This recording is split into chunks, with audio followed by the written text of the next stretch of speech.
Is there anything they can offer you for a deal? If we don't take Greenland, Russia or China will. And I'm not letting that happen. If we don't take Greenland, Russia or China will take Greenland. And I am not going to let that happen. Is there any deal they can offer you? Either like Yeah, sure. I'd love to make a deal with them. It's easier. But one way or the other, we're going to have Greenland. 您刚才看到的画面是美国总统川普啊，昨天在空军1号上接受媒体记者的采访啊。这川普啊，经常喜欢在空中1号的走廊里有一搭没一搭的回答记者的采访啊。It's going to be very rough in about 10 minutes, so we'll have to go a little bit quickly. They just said, very, very rough. 很多治国理政的重大方针都是在空军1号的走廊里头披露出来的。昨天这个采访啊，记者问他的主要是格陵兰的问题。When was the last time you made a tangible offer to Greenland yet? Have you made an actual offer to Denmark? I haven't done that, but Greenland should make the deal because Greenland does not want to see Russia or China take over. They don't go there. It's very far away from Greenland. And Greenland, basically, their defense is 2 dog sleds. Do you know that? You know what their defense is? 2 dog sleds. In the meantime, you have Russian destroyers and submarines and China destroyers and submarines all over the place. We're not going to let that happen. 这特朗普就说了，格陵兰最近比较危险呀，那俄罗斯的军舰跟中国的军舰在那里头耀武扬威，美国绝对不会坐视不管。但是你看看丹麦它能保卫格陵兰吗？丹麦的武装力量在那个地方就是2条狗拉雪橇。你别说，人家川普的情报还挺准的啊。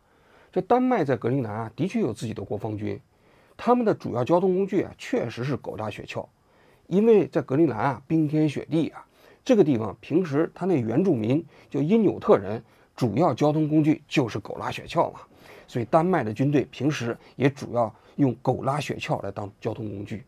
但问题是啊，人家把狗拉雪橇当交通工具，你把这个武装力量简化为狗拉雪橇，这就不太合适了，带有很强的侮辱性。这就好比中共说要武统台湾，那台湾的苏贞昌说，我拿扫把跟中共军队战至一兵一卒，打巷战，这不是有点像笑话吗？是吧？所以啊，其实特朗普这句话啊，你要说他是侮辱性极强，我不知道啊，一般人听到怎么样？假如我是丹麦人，我完全不能接受。虽然你美国是世界上头号强国，那丹麦是个小国，但是你也不能用这种口气跟人讲话啊。但特朗普嘛，这个人就大嘴，完全口无遮拦啊，在他眼中，那在全世界那就是实力的象征。对于丹麦这种国家，没有必要尊重啊。紧接着大家就说了，他说你要这么搞的话啊，那这北约怎么办呢？那毕竟丹麦和美国都是北约的盟国啊，那你要是拿下格陵兰，那北约不就上火了吗？ Are you okay if that compromises NATO? If NATO effectively ceases to exist in I've order done a great job. I'm the one that saved NATO. I'm the one that got him to pay 5% of GDP. Wait a minute. It was 2%, and they didn't pay. Now they're paying 5%. I'm the one that saved NATO. You wouldn't have NATO if I weren't president. would you pull the U.S. out of NATO? Would you consider doing that? Well, maybe NATO would be upset if I did it. Maybe NATO would save a lot of money. But I like NATO. I just wonder whether or not if we needed NATO, would they be there for us? I'm not sure they would. We spent a lot of money on NATO, and I'm not sure they would. 最近一段时期啊，围绕着格陵兰跟美国之间的关系啊，引起了国际媒体的广泛关注啊。那么美国为什么要拿下格陵兰？特朗普啊，到底觊觎格陵兰什么东西啊？他能不能拿下格陵兰？或者说，如果他拿下格陵兰，对未来的国际秩序又意味着什么呢？今天我们就来聊聊这个话题。在讲这个话题之前啊，我们首先来给大家简单介绍一下格陵兰，因为格陵兰这个地方平时说实在的没什么存在感。它面积呢有216万平方公里啊，大概跟美国的阿拉斯加差不多大，相当于3个德克萨斯州。但是呢，这个地方它因为地处北极圈，有80%的这个土地啊都在北极圈里啊，所以它平时啊在国际社会上的存在感非常低。它是全世界第一大岛，当然了，也有人说它是第2大岛啊，第1大岛说是澳大利亚，但澳大利亚人升格了，变成州了，所以格陵兰呢就是世界第1大岛。这个世界第1大岛啊，由于它地处北极圈啊，所以啊，它被人类发现和使用的时间是非常晚的。最早人类登到格陵兰岛啊，是在800年前，是因纽特人。这因纽特人呢是爱斯基摩人中间的一支啊。这爱斯基摩人呢是在1万年前从亚欧大陆啊越过了白令海峡到了美洲，这批人啊，所以他们都是黄皮肤啊。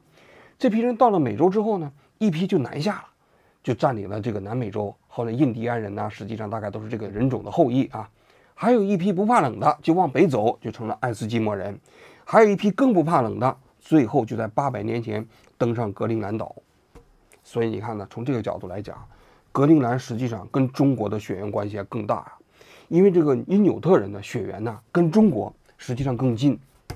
中国完全可以说，格陵兰岛自古以来就是中国神圣领土不可分割的一部分。当然中国现在还没这么提呢，我是给赵立坚出一个主意啊。那么后来到了近代的时候啊，格陵兰呢就被这个丹麦和挪威给占领了。当年丹麦和挪威是一个国家啊，那也是在海上强国啊，在海外有很多殖民地啊。所以在18世纪的时候呢，格陵兰就变成了丹麦和挪威的海外的殖民地。后来丹麦和挪威不就分家了吗？分家之后，双方都在争这个格陵兰。1933年，双方打官司到了国际仲裁法院，国际仲裁法院就裁决说这个格陵兰呢是归丹麦所有。后来呢，挪威也就放弃了。大概的历史背景就是这样啊。但是这个格陵兰岛啊，虽然说地非常大啊，但是人口非常少。据现在统计啊，一共有58000名居民。这58000名居民中间呢，有88%都是因纽特人，有7%的丹麦人，剩下的还有其他的都是一些欧洲其他族裔的人啊。人口结构大概就是这么一个情况。你想，一共58000人，还没有中国一个小区人多呢。但是呢，你那国土面积大，有这个216万平方公里啊。这特朗普是从什么时候开始打这个格陵兰岛这个主意呢？我看着日本的日经中文网啊有一篇报道，他说啊，他实际上在2018年，他有个好朋友，这个好朋友叫罗纳德·兰代。这罗纳德·兰代啊，是那个雅诗兰黛那个创始人，他的二儿子，亿万富翁啊。中学的时候跟这个特朗普就是同学。他在2018年就跟特朗普说，他说哥们儿，现在的美国啊需要中兴。你呀，如果继续实行扩张主义的政策，拿下一些领土啊，将来你能上国会山。就是那美国不是有一个国会山公园吗？那上面雕了4个总统吗？说华盛顿呢、杰弗逊呢、罗斯福啊，还有林肯呢，美国历史上最伟大的4个总统。你如果能够在海外扩张，把格陵兰呐搞掉啊，搞成美国的领土啊，将来你就能登上国会山上，第5座雕像就属于你。据说特朗普听完之后就心动了啊，所以在2019年的时候他就提出来了，他想买这个格陵兰。他当时就说了，他说 England, I don't know, it got released somehow. It's just something we talked about. Denmark essentially owns it. We're very good allies with Denmark. We protect Denmark like we protect large portions of the world. So the concept came up, and I said certainly I'd be strategically it's interesting, and we'd be interested, but we'll talk to them a little bit. It's not number one on the burner, I can tell you. Essentially, it's a large real estate deal. A lot of things could be done. It's hurting Denmark very badly because they're losing almost $700 million a year carrying. So they carry it at a great loss. And strategically for the United States, it would be nice. 但他这话一说出来，丹麦就炸了。丹麦不愿意啊，丹麦的总理就说：“我们丹麦主权不可交易，不能卖。”当时听这个特朗普说完这句话之后，非常不高兴啊。他2019年原计划去访问丹麦，后来由于丹麦的这个表态呢，特朗普就把这个访问丹麦的行程给取消了。再后来呢，这个特朗普的第1个任期啊，就这个不了了之了，他也没再提啊。那当时也是跟中国打这个贸易战，估计也顾不过来了啊。2025年，这特朗普又上台了嘛？又上台之后呢，他又重新提起来了格陵兰的问题。这次啊，他不再说房地产项目了，他引用了说是国家安全需要。为什么国家安全需要呢？他说：“你看，格陵兰这个地方啊，它正处于美国跟俄罗斯之间空中弹道导弹最近的航线上，而且现在啊，俄罗斯跟中国一直在北极活动，几十艘潜艇、军舰都在那个地方，一直在进军北极啊。这个呢，对美国国家安全来讲是一个重大威胁。所以呢，他说美国要得到格陵兰呢，这个不是基于房地产开发的需要了啊，就是基于美国的国家安全战略上，美国不得不一定要拿下格陵兰，这是第一个。第二个呢，他是玩真的。那3月份的时候啊，那万斯就到这个格陵兰去访问去了嘛，好像是跟丹麦的没打招呼，就是丹麦也非常不开心呐。那你美国副总统直接去格陵兰，不跟丹麦政府打招呼，那你这个置丹麦的主权于何地呀？Hey guys, how we doing? Please, at ease. At ease. Good Lord, sit down and eat. Sit down and eat. Don't let the Vice President stop you guys from getting your chow here. How we doing? It's cold as shit here. Nobody told me. 然后特朗普又派他的儿子，这个小特朗普也到这个格陵兰那个地方去游说啊。紧随其后，前一段时期啊，市场上就流传出来啊，美国真的是准备买格陵兰，说准备给格陵兰这些人呢，一个人发1万美元到10万美元的这个津贴，咱也不知道是一次性的啊，还是每年都发啊。但是如果你要是按照10万美元算，那美国就是大概出60亿美元就把格陵兰给买下来。要说这个美国买这个领土啊是有传统的，大家都知道，美国历史上有一半的国土啊基本都是买的。你比如说早年1802年，美国从这个法国手里买这个路易斯安那，当时的买的价格呢是每英亩3美分，那赚大了，1000多万美元，当时买了美国一半的领土啊。后来在1862年的时候，美国又买了阿拉斯加，那买的就更便宜了，阿拉斯加210多万平方公里啊，一共只花了670万美元。我估计啊，那当时沙皇俄国啊肠子都悔青了，670万美元又买下了200多万平方公里的土地啊。所以你看，美国买土地、买国土啊，这是有传统的。实际上，美国从这个丹麦手上也有买国土的历史。大家都知道，美国在加勒比不是有2块海外领地吗？一个是波多黎各，然后在波多黎各旁边呢，美国就有它自己的维尔京群岛。这维尔京群岛啊，是当年美国从丹麦买下来的。1917年，美国买这个维尔京呢群岛啊，一共前后花了50年的时间，买了3次。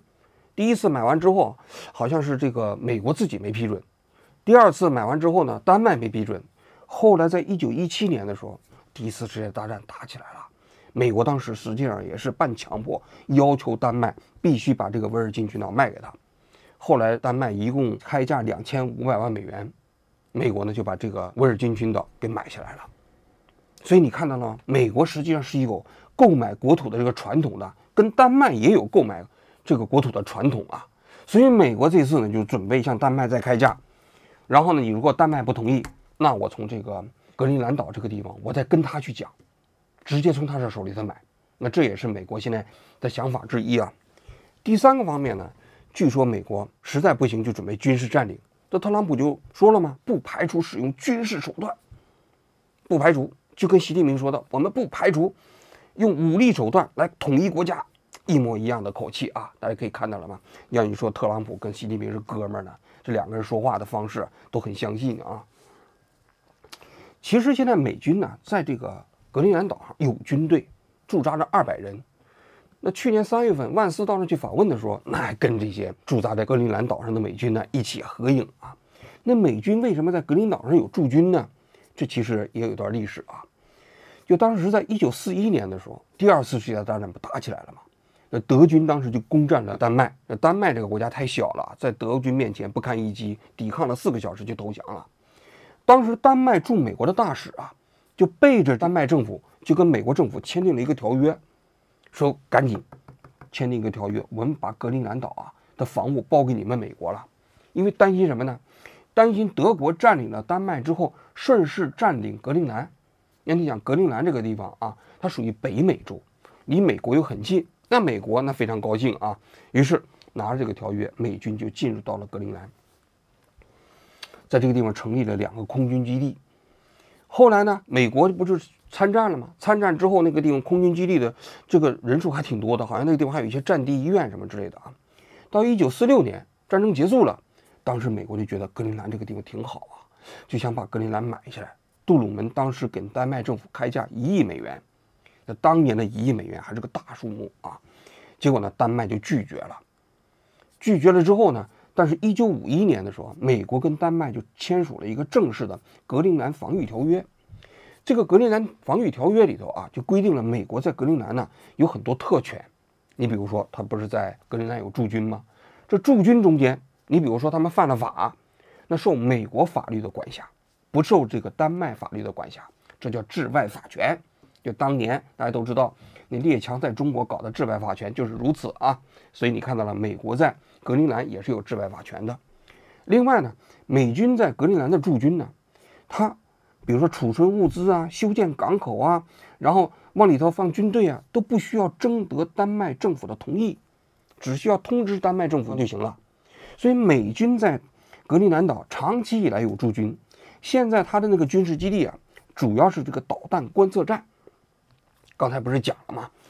他当时啊，美国和苏联之间空中导弹最近的距离就是这个格陵兰，所以呢，苏联如果要是打这个导弹往美国本土打，那格陵兰这个地方呢就可以第一时间发现。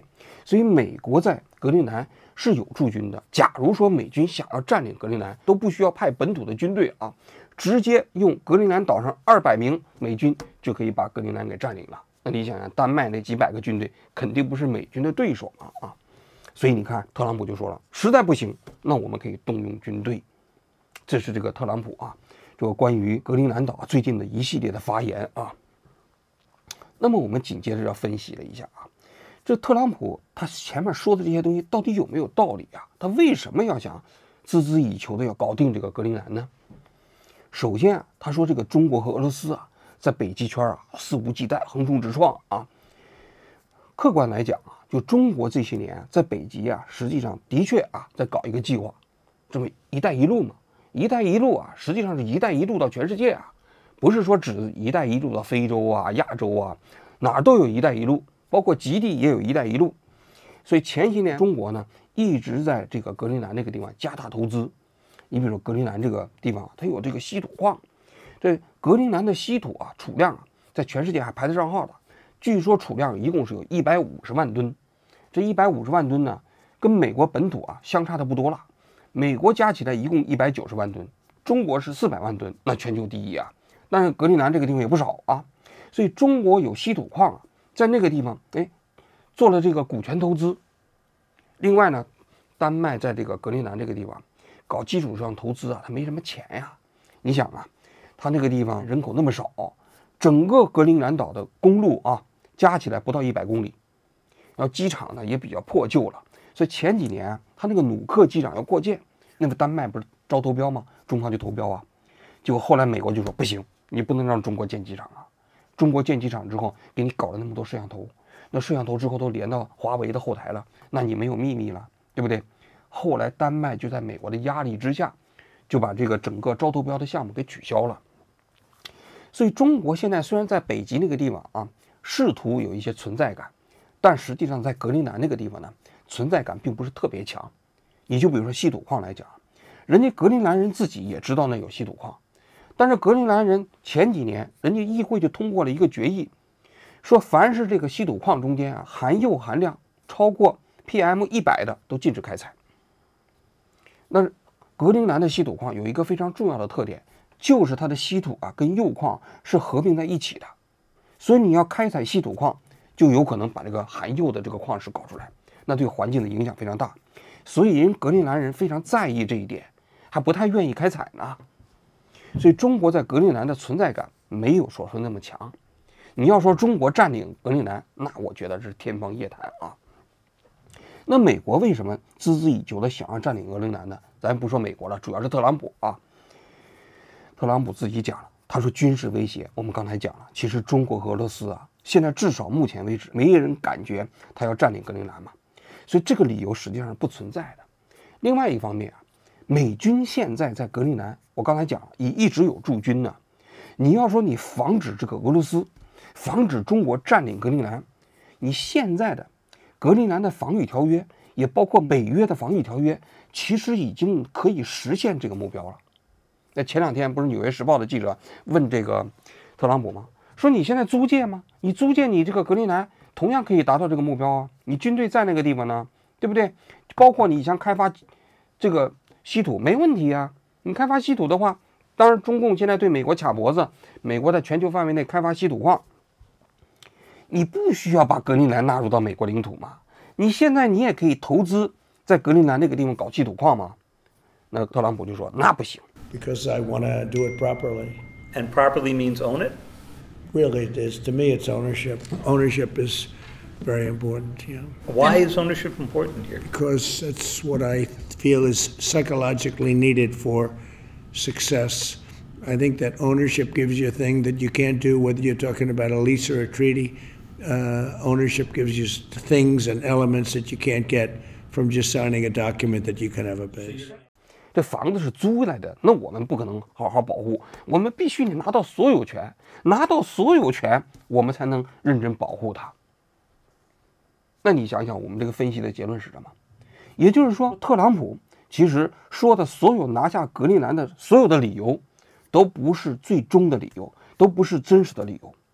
他说的那些理由都不需要拿到格陵兰的主权都可以实现，所以他最真实的理由就是他真的就想把格陵兰变成美国的领土，至少从特朗普这个地方是如此。那他为什么这么想法？那在我看来，那其实就是他的个人的野心。因为其实美国其他人在我看来对格陵兰好像兴趣也不是特别大，因为美国在战后实行的已经不是一个扩张主义的对外政策了。那很多美国的海外领地想让加入美国，美国还不干呢。那特朗普上台之后，他现在想要改变他的这个对外的这种策略、这个政策，他真的想搞扩张主义。所以我个人觉得，实际上这是特朗普自己的个人意志，想要拿下格陵兰，这是第一点啊。第二点，他真的能买下格陵兰吗？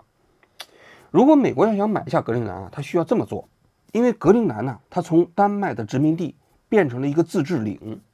这个自治领它实际上除了外交和国防委托给丹麦之外，内政全部都由格陵兰人自己来主导了。它有自己的议会，还有自己的一个宪法而且呢，这个自治领的法律也规定了，未来格陵兰人是可以通过公民自决决定他是否自己来独立的。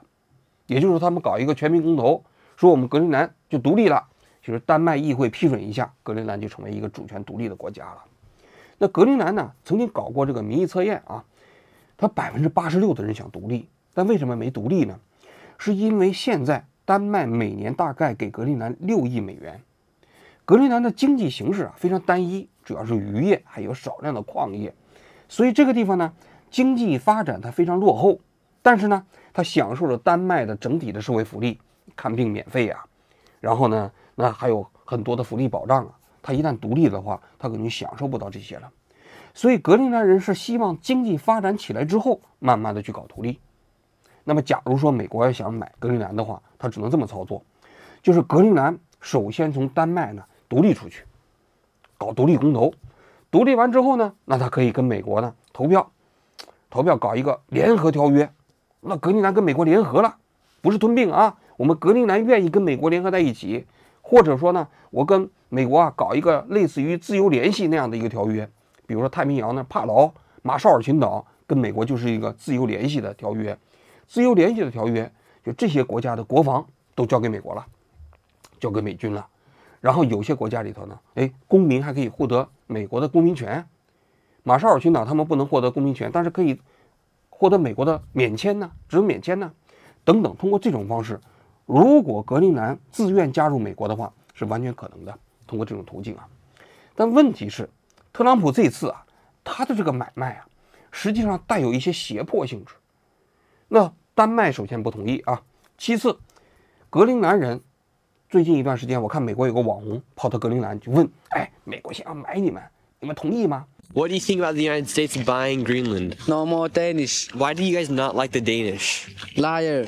Good or bad idea for Greenland to become a part of the United States? USA and Greenland? I think it's okay. It's good. So, if the United States were to buy Greenland and you were able to get $20,000, would you do it? I will not say yes for money. For Greenland or money. I will choose Greenland. We live in Greenland. He cannot buy this. For $100,000, would you guys sell Greenland? If each citizen of Greenland got $100,000, would you sell your country? Yes. But you said Greenland is not for sale, but you'd sell it for $100,000. Money is money. The will boy will understand. 我看有些格陵兰人挺兴奋的，money is money，钱这就是钱愿意但是我看有的民意测验机构正儿八经统计，说格陵兰人有85%的人反对自己成为美国人。格陵兰有6个党派，你别看人家只有58000人啊，人家党派还挺多的，有6个党派联合发了一个声明，不想成为美国人。这中间有一个人说的话说的挺好的，他说美国这届政府啊，你的这个任期只有3年了，但是我们着眼于未来1000年。其实人这挺有长远考虑的啊。格陵兰216万平方公里啊，你想想现在全球气候变暖，现在格陵兰那个地方是苦寒之地，假如说全球气候变暖了，那个地方都有可能成为宜居的这个地区啊。那你想想，人家现在只有5万多人口，那么丰富的自然资源，光卖资源，将来活得可能都比你美国人好，你何苦现在加入到你美国呢？所以美国现在想要直接买格陵兰，实际上是比较困难的。虽然说表面上存在这样一种可能的通道啊，但实际上实现起来困难重重。而且我看到那个条约里头啊，好像还需要通过欧盟的同意。欧盟现在能够同意的可能性也不大啊。这是第2个方面。第3个方面，那是特朗普就说了，我实在不行，我就军队拿下。这个在军事上来讲没有难度。我们刚才讲了嘛，美军派现在的200驻格陵兰的美军就可以把格陵兰拿下了。的问题是，这么一做会引起严重的后果。为什么呢？你想想，丹麦是美国的这个盟国啊，是北大西洋公约组织的成员啊，从美国还买了几十架 F-35的战机呢。那你想想，丹麦如果跟美军开战，这是什么后果？北大西洋公约组织有个集体自卫权，说别的国家如果打我们，我们视同对所有国家的侵略，我们必须一起跟他干。但是他从来没有规定啊，就是如果北约内部的人互相打起来了该怎么办，从来没有这个条款呢。所以这个画面不可想象啊。假如说美军入侵丹麦，入侵格陵兰，格陵兰如果要是誓死跟美国干一架，那法国、英国、德国这些国家怎么办呢？ I'm the one that saved NATO. You wouldn't have NATO if I weren't president. Would you pull the U.S. out of NATO? Would you consider doing that? Well, maybe NATO would be upset if I did it. Maybe NATO would save a lot of money. But I like NATO. I just wonder whether or not if we needed NATO, would they be there for us? I'm not sure they would. We spent a lot of money on NATO, and I'm not sure they would. 所以现在有人出主意了，说现在北约啊，如果要投美国的所好，赶紧把丹麦开除出去。开除出去之后，美军入侵格陵兰，这个北约国家就可以一起来去对付丹麦了。当然，也有人提议说，干脆把美国给开除出去。这样的话，美军如果是入侵格陵兰，整个北约可以跟美国对着干。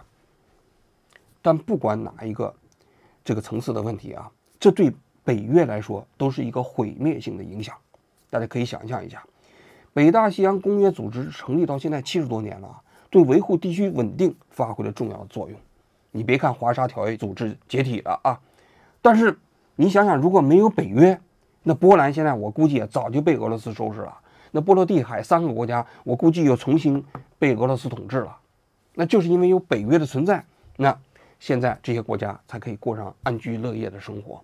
但假如美国率先破坏北约的这个条约，那对北约来说，那不是内部就瓦解了吗？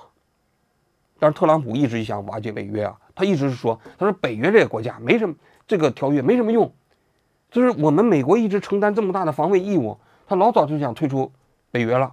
所以对特朗普来说，北约是不是那么重要，完全在于他一念之间。这是这个，如果他采用军事的方式，那至于未来的这个格陵兰的命运啊，我们现在啊很难预测，因为特朗普这个人呢，最大的特点就是无法预测。这个人你不知道他会采用什么方式，不知道他嘴上说什么话，也不知道他会具体采取什么样的措施。但我想说的是，假如说美国真要拿下格陵兰的话，对整个国际秩序的影响那是巨大的。大家都知道战后的国际体系啊，我们经常说雅尔塔体系啊，我好几期节目都讲过啊。这雅尔塔体系啊，实际上当年美国主导的，然后成立了联合国嘛。这联合国里头明确就规定啊，不得以武力的方式获取领土啊，民族自决啊，战后的殖民地的很多民族自决啊，人权大于主权呐、等等啊，就这些标准啊，当都是美国主导成立起来的。那现如今，假如说你美国要带头破坏这些规则的话，那雅尔塔体系不就完了吗？就瓦解了吗？那这个世界就变成什么呢？又重新变成了一个一战前夕大国竞相蚕食小国的那样一种国际格局吗？那不是变成一个丛林社会了吗？所以这个如果一旦要是开始看着这个口子的话啊，那在我看来，那实际上对整个国际秩序来说，那也是一个毁灭性的影响。另外，对美国这个国家来讲啊，我觉得的影响也是非常非常大的。为什么呢？因为战后许多国家把美国当作领袖啊，有2个原因。第一个原因就2战时期，当时美国主导了参与了2战，把整个欧洲给解放了，把整个亚洲也给解放了。那美国当时那是精神上的领袖，对不对？那道德上有非常大的感召力。但美国假如说你去带头去侵略别的国家，而侵略自己的盟国，就为了你的一己之私，你就把格陵兰拿下，你想想，你美国还具有那种道德上的感召力吗？没有了。那你跟俄罗斯有什么区别啊？你跟这个金三胖有什么区别啊？是吧？所以如果要是这个丧失了，那美国很可能就因此丧失了国际秩序中间的领袖地位。我觉得这是第2个方面。第3个方面，就我刚才讲了，那也就意味着北约彻底瓦解。那么北约如果瓦解了的话啊，那么整个国际秩序也要进入到一个新的格局。那现如今啊，我看这个法国啊、英国啊、德国这些国家都非常着急，他们现在都说坚定地站在丹麦这一边，因为你美国现在对格陵兰提出来的这个领土要求啊，这是赤裸裸的大国摄取小国的这么一个利益的格局嘛，所以你但凡有一点国际上的是非感，都不可能支持美国，所以法国、德国、这个英国都坚决反对。但是这种坚决反对到底能不能阻止特朗普的这个个人野心呢？我们就不知道了。那假如我只能说，假如特朗普通过他自己的这种方式摄取了格陵兰，那这个世界啊，我说啊，可能真的就没什么希望了。好了，我今天就讲到这里，谢谢各位。Last time, have you made a tangible offer to Greenland yet? Have you made an actual offer to Denmark? But Greenland should make the deal because Greenland does not want to see Russia or China take over. They don't go there. It's very far away from Greenland. And Greenland, basically, their defense is 2 dog sleds. Do you know that? You know what their defense is? 2 dog sleds. In the meantime, you have Russian destroyers and submarines and China destroyers and submarines all over the place. We're not going to let that happen. If that compromises NATO, if NATO effectively ceases to exist in order. Great job. I'm the one that saved NATO. I'm the one that got them to pay 5% of GDP. Wait a minute. It was 2% and they didn't pay. Now they're paying 5%. I'm the one that saved NATO. You wouldn't have NATO if I weren't president. Would you pull the U.S. out of NATO? Would you consider doing that? Well, maybe NATO would be upset if I did it. Maybe NATO would save a lot of money. But I like NATO. I just wonder whether or not if we needed NATO, would they be there for us? I'm not sure they would. You know, we spent a lot of money on NATO, and I'm not sure they would. Our message to Denmark is very simple. You have not done a good job by the people of Greenland.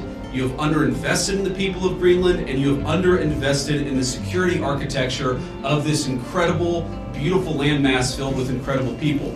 That has to change. We respect the self-determination of the people of Greenland, but my argument again to them is I think that you'd be a lot better coming under the United States security umbrella than you have been under Denmark's security umbrella. And when the president says we've got to have Greenland, he's saying this island is not safe. A lot of people are interested in it. A lot of people are making a play. We know that America cares about the security of this island for the sake of the people of Greenland, but also for the sake of the national security interests of the United States of America.